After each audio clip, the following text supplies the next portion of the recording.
Hello everyone, thanks for joining me at my home office today. I wanted to make this quick video to explain a really important part of ticket brokering and ticket flipping that I think a lot of people might not be so aware of when they're first starting off.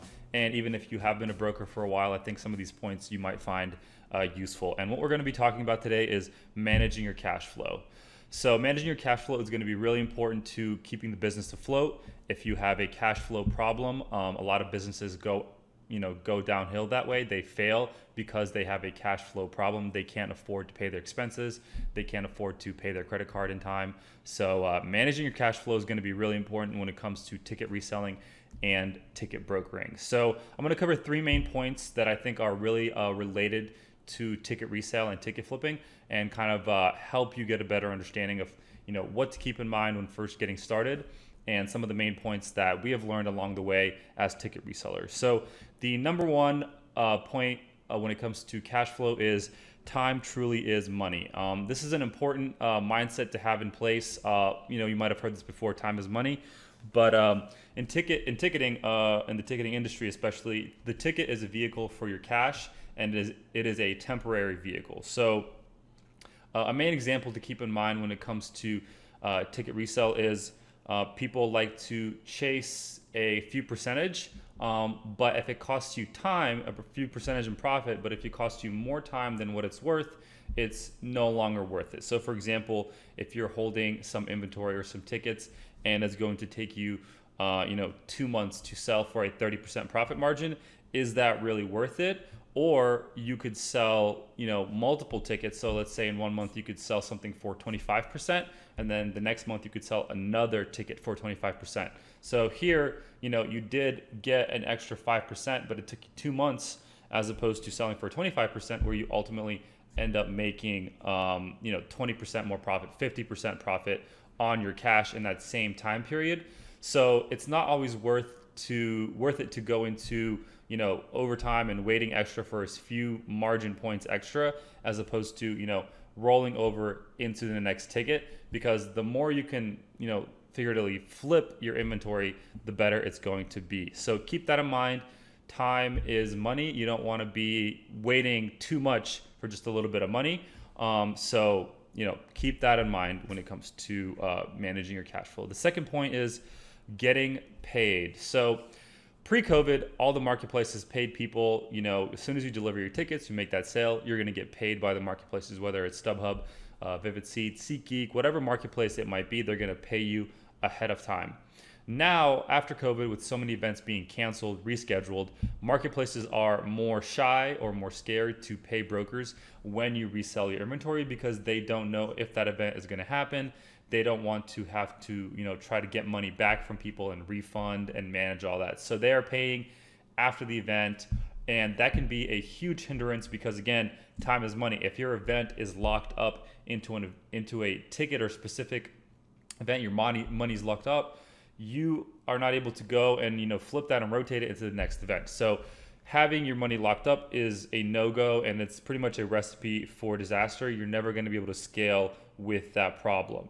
So you want to be able to get paid as soon as possible, and that's why we recommend that our members and any ticket brokers out there really use a POS. And this is an important term in the ticketing industry. A POS stands for point of sale. A point of sale is not a marketplace itself. It is a platform that serious ticket brokers use to get all of their inventory, upload it to their point of sale, and then the point of sale distributes it to all the other marketplaces. So when you upload a ticket to your point of sale, it automatically goes to StubHub, all these other marketplaces, and you can price it from there. And if it sells on one place, it gets automatically pulled off the other ones, and it gives you the ability to list in many more places, but also a point of sale is going to be able to pay you much quicker. So instead of relying on the payment timing from StubHub or whatever other marketplace, you're going to get paid within 1 to 2 weeks. At least the POS we recommend to our members pays you within 1 to 2 weeks after you deliver your ticket. So really, really, really important. And the POS we recommend to our members is listed. It is available to everyone. You don't have to be a member of ticket flipping, but you're going to get priority access, and they do want to see that you have some knowledge of ticket resale and have some inventory to sell, or else you're not going to be able to get approved. So going through our membership, you'll be able to get onboarded a lot quicker and will kind of help you, guide you along the way to what tickets you should be targeting in the first place, so that you can go ahead and then list and sell through listed. So the next point is margins matter. This is something that a lot of people don't think about, but keep in mind the fees that you're paying, whether it is purchasing fees when you're buying from Ticketmaster, buying Live Nation, AXS, whatever.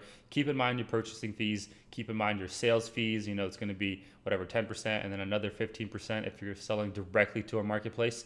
Selling through a point of sale, again, is going to give you a better fee margin. And then all of these little costs are going to add up over time. So you have to keep that in mind and have a calculation of how much is this all going to cost me? And am I selling for enough of a margin that I'm going to still be able to make a profit after all the expenses you end up paying? And we have a couple blogs on this. We have a ticket marketplace payment status blog, and then we have one that's called the best credit cards to use for ticket flipping. Capital One Saver is pretty much the best. You're going to get 4% back on all tickets you purchase. So that's going to be a really huge point, because 4%, although it might not sound a lot, on $1,000 inventory, it's $40, but over time that does add up, and that does eat or add into your profit margins. So that is really, very important. And our members, we cover a lot of this stuff in more detail in terms of cash flow, from how to increase your credit score to researching other best cards, requesting credit raise limits, having multiple cards, et cetera, et cetera. So we go into more detail about managing your cash flow, but I think these three main points are going to help a lot of people kind of understand what they're getting into. So time is money. Don't get stuck holding tickets for a couple of bonus points, a couple of bonus profit margin points, I guess. Getting paid is important because you want your cash back to be able to reinvest into the next event. And then the margins matter. So keep track of the fees, keep track of the expenses that you have. I hope you guys found this video useful. If you're interested, sign up for our webinar below, which is going to cover a lot of stuff in detail. A free webinar, you can go ahead and check it out for yourself. And if you have any questions, feel free to drop us a comment, and we'll see you all in the next video.